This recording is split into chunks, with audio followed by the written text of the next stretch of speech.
हाँ, क्योंकि अब अमेरिका की जितनी भी कंपनीज़ हैं ऑटोमोबाइल वो क्योंकि इंडिया में इन्वेस्ट कर रहे हैं, वहाँ पे अपनी फैक्ट्रीज़ जो हैं वहाँ पे अपनी कंपनीज़ को शिफ्ट कर रहे हैं।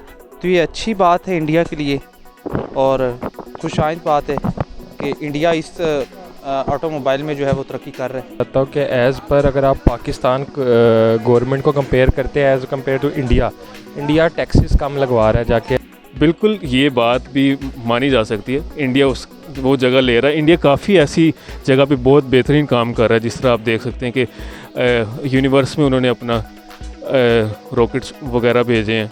चाइना के साथ compete कर रहा है। चाइना और उनकी जिस तरह पिछले दिनों जंग के ऊपर भी चल रही थी, तो उसके अंदर हम देख रहे हैं कि बिल्कुल चाइना और इंडिया आपस में आमने सामने और एक दूसरे को compete कर रहे हैं और एक रेस लगी हुई है जिसके अंदर पाकिस्तान कहीं भी नहीं है। जिस तरीके से इंडिया वाले तरक्की कर रहे हैं और इस चीज़ों के बारे में सोच रहे हैं, पाकिस्तान को भी इस बारे में सोचना चाहिए और हमें भी ऐसी फैसिलिटीज़ प्रोवाइड करनी चाहिए कि बड़ी कंपनीज़ जो हैं वो इस बारे में सोचें कि उनको पाकिस्तान को भी कुछ समझें। तो अस्सलामुअलैकुम, मैं हूँ आपकी मेज़बान रुबाहा इमरान और आप देख रहे हैं मेरा यूट्यूब चैनल।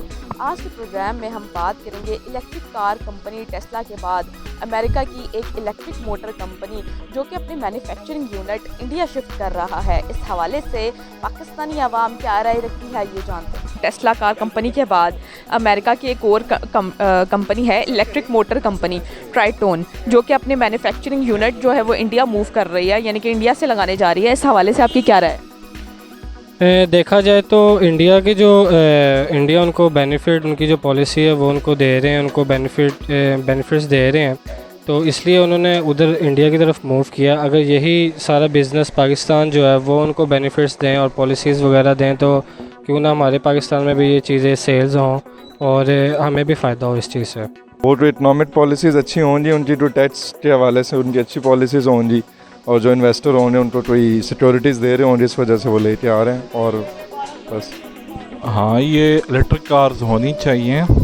पाकिस्तान को भी इसमें इन्वेस्टर्स को आगे आना चाहिए। ये हमारे जो ग्रीन हाउसेस इफ़ेक्ट है उसको भी ये कम करेगा, पोल्यूशन को भी कम करने में मदद देगा। अब इंडिया एक बड़ा कंट्री है तो ज़ाहिर बात है उन्होंने वहीं पे ही जाना है, उनकी पॉलिसीज़ हैं अट्रैक्ट कर रही हैं उनको, तो पाकिस्तान में भी इन्वेस्टर्स को आगे आना चाहिए, इसमें इन्वेस्ट करने चाहिए।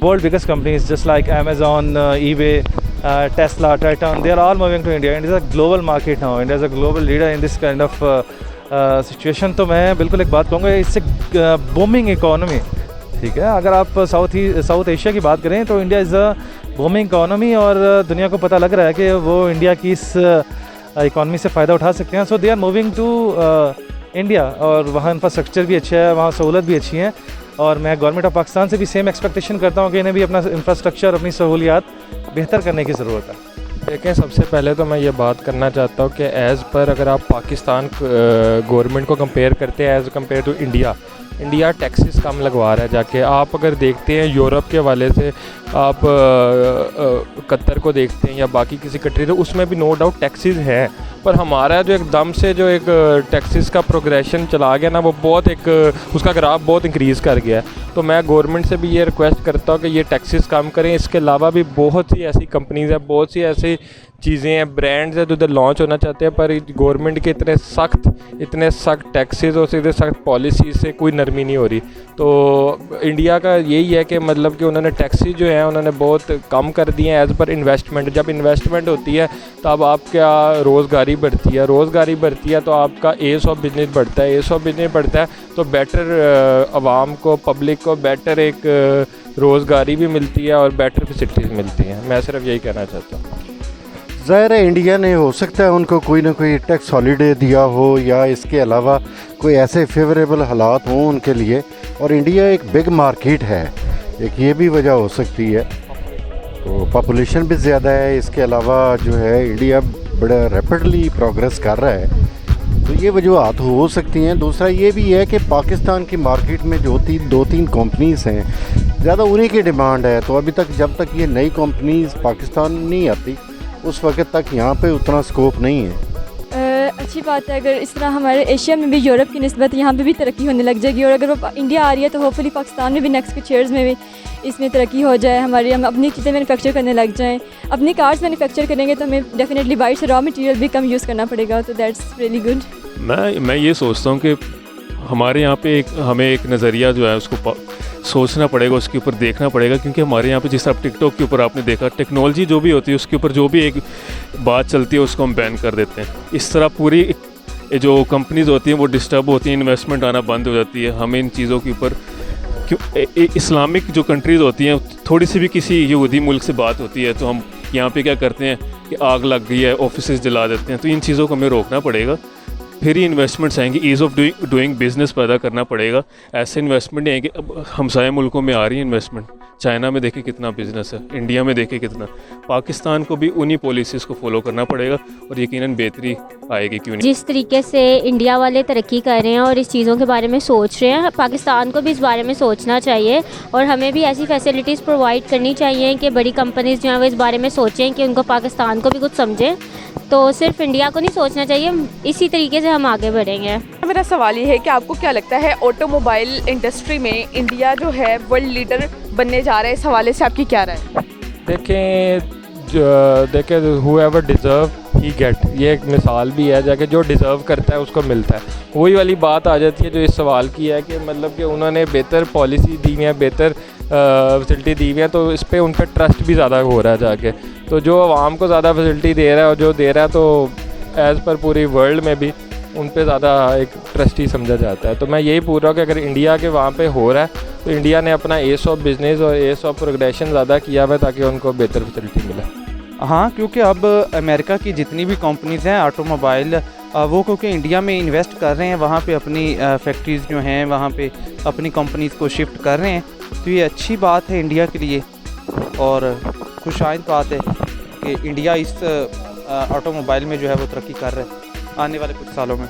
देखें, no doubt India automobile sector में एक जॉइंट की कंडीशन इख्तियार कर रहा है और बिल्कुल अगर इसको कंपेयर करें पाकिस्तानी मार्केट में जहाँ 3 कंपनीज़ की मोनोपोली है, तो वाकई ये कंपैरिजन बनता नहीं है, ये नामुनासिब होगा। इन्होंने बिल्कुल ठीक बात कर रही हैं, ऐसी ही है। और पाकिस्तान में देखें, पाकिस्तान में प्रोडक्शन हो ही नहीं रही। इतने सालों से क्या था कि इंपोर्ट ही हम कर रहे थे, एक्सपोर्ट हम कुछ भी नहीं कर रहे थे। हमारे यहाँ पे इंडस्ट्रियलाइजेशन ही नहीं थी। उसके ऊपर अब मैं समझता हूँ कि हुकूमत थोड़ा बहुत काम कर रही है और इससे ज़्यादा करना चाहिए। ऑब्वियसली वो अपने बारे में सोच रहे हैं तो वो ज़रूर आगे जाएंगे, ना कि हमारी तरह ये है कि छोटे छोटे मामलों में सोचें। हम छोटे मामलों से बड़े मामलों की तरफ जाएंगे तो शायद अगली दफ़ा हमारा नाम भी आएगा। जी, तो वो मेहनत कर रहे हैं तो इसलिए उनको हमें अप्रिशिएट करना चाहिए कि वो ये सब कुछ कर रहे हैं, तो इससे सिर्फ हमें अप्रिशिएट ही करना चाहिए। हाँ, वो अगर मेहनत कर रहे हैं तो वो आगे आएंगे। अगर हम लोग मेहनत करेंगे तो हम लोग भी आगे आ सकते हैं। इनिशिएटिव हमें लेना चाहिए और इन्वेस्टर्स को इनकरेज करना चाहिए। एकेडमिक लेवल पे, रिसर्च लेवल पे, बिज़नेस लेवल पे ये अवेयरनेस आवाम में क्रिएट करनी चाहिए कि इस तरह की अगर कार्स आएंगी तो पोल्यूशन फ्री कंट्री होगी और इसमें विन विन सिचुएशन होगा ओवरऑल पूरे कंट्री के लिए। और हमारा जो फॉरेन रेमिटेंसेस हैं वो हमारी बढ़ेंगी, मुल्क का जीडीपी बेहतर होगा, तो ओवरऑल कंट्री का जो बैलेंस ऑफ पेमेंट्स है वो भी काफ़ी बेहतर हो जाएगा। इस हवाले से पॉसिबल है, लेकिन ये है कि world trading, oil trading dollars में हो रही है। तो आजकल तो दुनिया का टॉप डॉग तो यूएस चल रहा है। तो अब देखते हैं कि इंडिया का शायद हो सकता है, क्योंकि वो भी काफ़ी वो मॉडर्नाइजेशन की तरफ जा रहा है। इंडस्ट्रीज़ लग रही हैं वो, उनके भी मतलब हो सकता है, पॉसिबल है। मैम के वर्ल्ड फैक्ट्री का खिताब जो चाइना के पास था, आहिस्ता आहिस्ता इंडिया उसे लेते जा रहा है, इस हवाले से आपकी क्या राय है? नहीं, सिर्फ एक चीज़ का नाम नहीं इंडिया लेगा, बाकी चीज़ों के बारे में भी वो ले जाएगा, क्योंकि वो और चीज़ों के बारे में भी सोच रहा है, सिर्फ एक चीज़ के ऊपर नहीं अमल कर रहा। देखिए, बिल्कुल अगर चाइना की बात करें तो हमारी शूज़ से लेके मेरे ख्याल तक ये मेरी शर्ट तक all are made in China. But अगर आप करंट सिचुएशन की बात करें तो mostly companies are shifting to India, क्योंकि एवरीवन वांट्स के उसको कम टैक्सेस में बेहतर सहूलियात मिले और चाइना ये दे रहा था। नाउ जो सिचुएशन है वो थोड़ी सी चेंज है। बिल्कुल इंडिया अब इस कंडीशन में है कि वो सेम जो सहूलियात हैं वो एक अच्छी लेवल पर दे सकता है। तो बिल्कुल वो एक मार्केट, उभरती हुई मार्केट है और अगला लीडर भी होगा। चाइना क्योंकि तरक्की याफ्ता मुल्क है, चाइना ने बड़ी तरक्की की है। आप किसी भी चीज़ में देख लें, वहाँ की जो कौमें हैं वो भी तरक्की याफ्ता हैं, क्योंकि अब इंडिया इस तरफ आहिस्ता आहिस्ता आ रहा है, टेक्नोलॉजी की तरफ अमेरिका इन्वेस्ट कर रहा है, तो लिहाजा अच्छी बात है कि वो मेहनत कर रहा है तो वो डिज़र्व करता है। मैं इतना ही कहना चाहूँगा सर। इंडिया का ये एक ओवरऑल प्रोपेगेंडा भी चल रहा है अमेरिका की तरफ से कि चाइना से इंडिया शिफ्ट हो रहा है, लेकिन चाइना की अगर आप देख लें ओवरऑल इन्वेस्टमेंट्स उनकी हर कंट्री में उनकी इन्वेस्टमेंट ज़्यादा है। इंडिया अगर इन्वेस्ट कर रहा है तो वो सिर्फ अपनी कंट्री में कर रहा है, तो चाइना से मूव करना इंडिया के लिए एक बहुत बड़ा ब्रेक थ्रू होगा, जो कि अभी नियर फ्यूचर में बहुत मुश्किल होता हुआ नज़र आ रहा है। जी तो नाज़रीन, मैं उम्मीद करती हूँ मेरा आज का प्रोग्राम आपको बेहद पसंद आया होगा। इस तरह की मज़ीद वीडियोस देखने के लिए देखते रहिए मेरा यूट्यूब चैनल, और अगर आपको मेरी वीडियोस पसंद आई है इसे ज़्यादा से ज़्यादा शेयर करें, और अगर आप कोई भी टॉपिक मुझे सजेस्ट करना चाहते हैं तो नीचे दिए गए कमेंट सेक्शन में आप लोग मुझे कोई भी टॉपिक सजेस्ट कर सकते हैं। और तो और इंस्टाग्राम पर जाके फॉलो करके वहाँ पर मुझे कोई भी टॉपिक सजेस्ट कर सकते हैं। Thank you so much.